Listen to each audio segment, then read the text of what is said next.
Paolo Avellino, handa ng umamin sa relasyon kay Kim Chiu?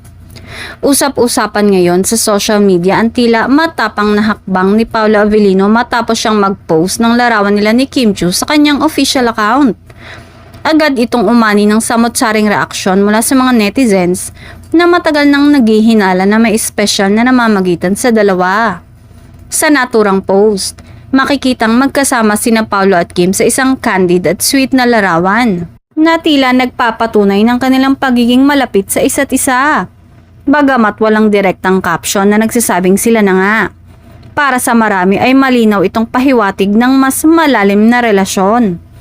Matatandaan na ilang beses nang nagtrending ang kanilang tambalan dahil sa on-screen chemistry sa mga proyekto. Ngunit ngayon ay mas magiging matunog ang posibilidad na ang kanilang closeness ay lampas na sa harap ng kamera.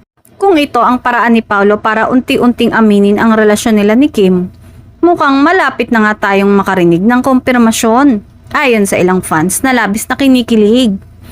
Samantala, nanatiling tikom ang bibig ni Kim tungkol sa issue. Ngunit hindi rin maikakaila ang kanyang kasiyahan sa mga kuha ng larawan na ibinahagi ni Paolo. Dahil dito, mas lalo pang nag-iinit ang usapan kung handa na bang gawing opisyal ng dalawa ang kanilang estado.